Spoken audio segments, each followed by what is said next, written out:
نوجوانوں، السلام علیکم ورحمۃ اللہ وبرکاتہ۔ جیسا کہ آپ سب جانتے ہیں کہ اس وقت جو صورتحال مشرق وسطیٰ میں مڈل ایسٹ میں بن رہی ہے وہ انتہائی پریشان کن ہے۔ آپ دیکھ رہے ہیں کہ ایک طرف غزہ میں جو انسانی صورتحال بن رہی ہے وہ اب ناقابل بیان ہو چکی ہے۔ گزشتہ روز ہم نے دیکھا کہ اسرائیلی جارحیت میں، اسرائیلی دہشت گردی میں غزہ پٹی کے مختلف علاقوں پر بمباری کر دی گئی، جس کے نتیجے میں 92 افراد جو ہیں وہ کل شہید ہو گئے۔ ان 92 افراد میں معصوم بچے، عورتیں، بیمار اور وہ لوگ جو خوراک کی، جو کھانے کی، جو فوڈ آئٹمز کی شدید قلت کی وجہ سے آج صورتحال یہ ہو گئی ہے کہ وہ زندگی کی بھیک مانگ رہے ہیں۔ بزرگوں، دوستو، ہر دن فاقہ کشی اور ہنگر کے جو شکار فلسطینی امداد حاصل کرنے کے حصول کے لیے جب امدادی مرکزوں پر جاتے ہیں، ریلیف کیمپوں پر جاتے ہیں، تو ان پر وہاں اسرائیل بمباری کر دیتا ہے۔ یہ کتنے افسوس کی بات ہے کہ اس سے زیادہ ہولناک، دردناک اور کربناک صورتحال کیا ہو سکتی ہے کہ ننھے بچوں کو جو کہ کھانے کی تلاش میں، بھوک سے مرے ہوئے، پیاس سے مرے ہوئے، پانی اور خوراک کی تلاش میں جاتے ہیں اور ان پر بم جاسے جاتے ہیں۔ افسوس، صد افسوس، اس ظلم اور بربریت جو اسرائیل اب کر رہا ہے، اب اس میں اضافہ ہوتا جا رہا ہے۔ اب فلسطین سے نکل کر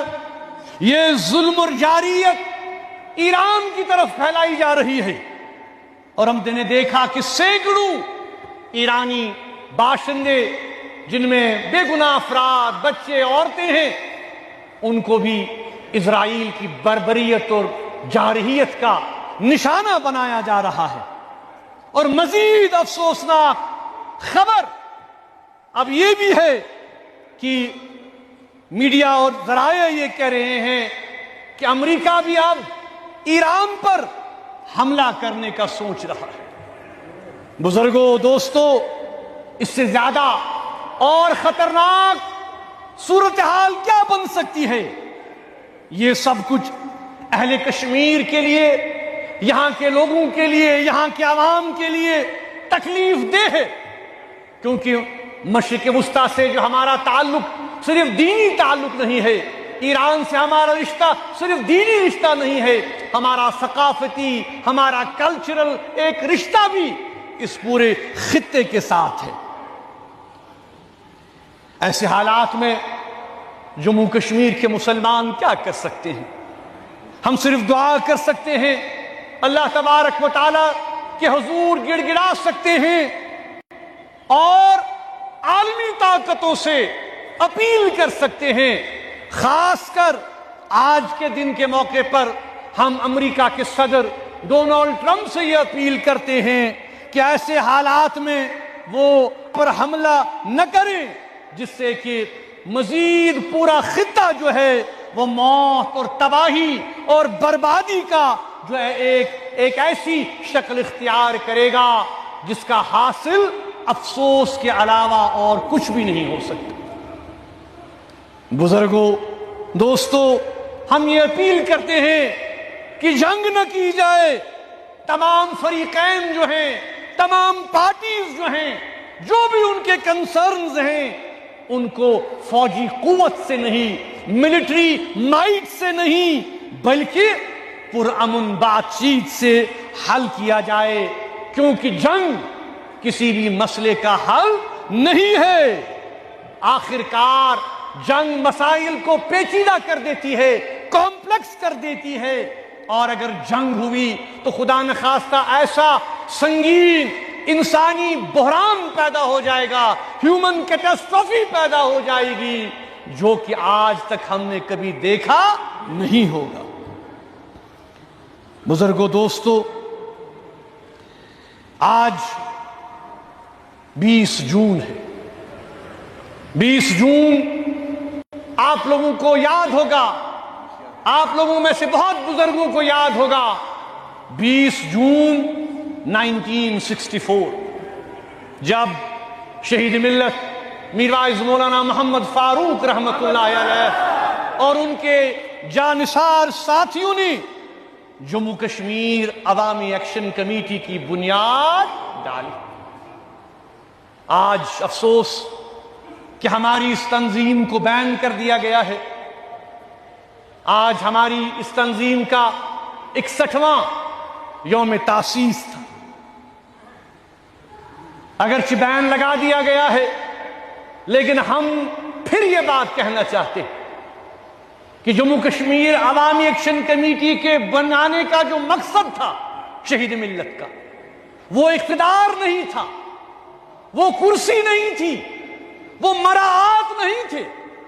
بلکہ وہ صرف اور صرف یہ چاہتے تھے کہ تنازعات کا، پرابلمز کا، ایشوز کا، ڈسپیوٹس کا اگر حل تلاش کرنا ہے، وہ صرف اور صرف بات چیت سے ہو سکتا ہے، وہ صرف اور صرف ڈائیلاگ سے ہو سکتا ہے۔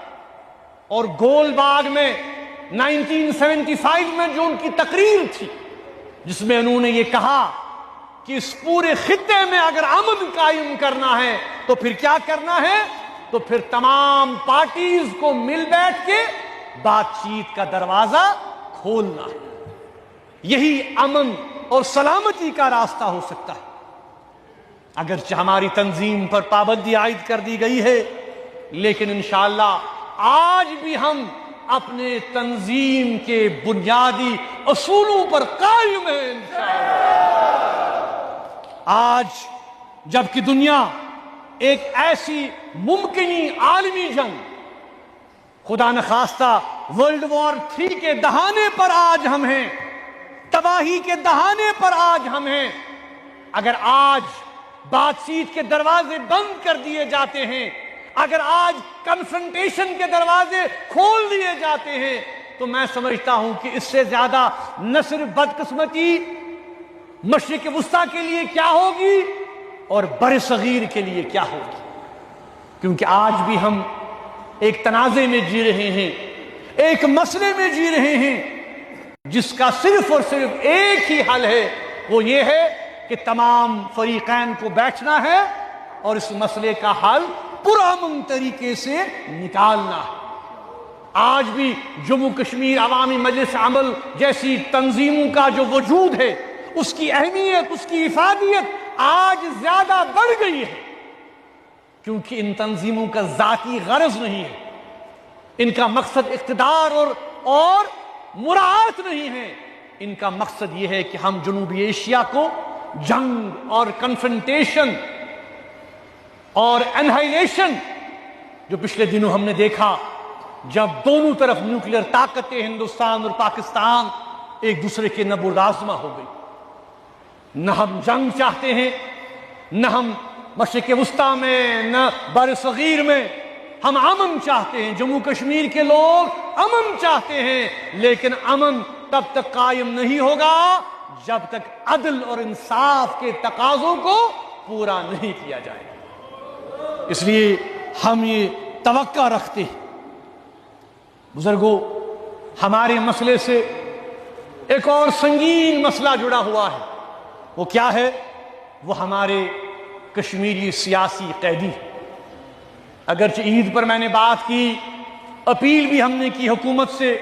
کہ جو ہمارے پولیٹیکل پرزنرز ہیں، جو ہمارے سیاسی قیدی ہیں، جو سالوں سے جیلوں میں بند ہیں ان کی رہائی عمل میں لائی جائے، ان کو چھوڑا جائے، لیکن کم سے کم جب تک ان کو چھوڑا جائے گا تب تک ان کے جو بیسک ہیومن رائٹس ہیں کم سے کم ان کو تو بحال کیا جائے۔ یہ کتنے افسوس کی بات ہے کہ کل ہی ہمیں یہ اطلاع ملی شبیر احمد شاہ صاحب بہت بیمار ہیں، بہت زیادہ علیل ہیں۔ ان کی اہلیہ سے میری بات ہوئی، انہوں نے ایک خط بھی تمام جو لیڈرشپ ہے ان کو بھیجا ہے، اور اس میں انہوں نے یہ بیان کیا ہے کہ تہاڑ جیل میں ان کی صحت بہت زیادہ خراب ہو چکی ہے، اور کتنے افسوس کی بات ہے وہ کہہ رہی ہیں کہ پچھلے 2 سال سے جو ان کو عدالت نے ایک حق دیا تھا جیل مینولز کے حساب سے کہ ہفتے میں ایک بار وہ اپنی فیملی سے 5 منٹ کے لیے فون پر بات کر سکتے ہیں، پچھلے 2 سال سے انہیں اس حق سے بھی محروم کر دیا گیا ہے۔ وہ کورٹ میں گئے، لوور کورٹ سے ہائی کورٹ میں گئے،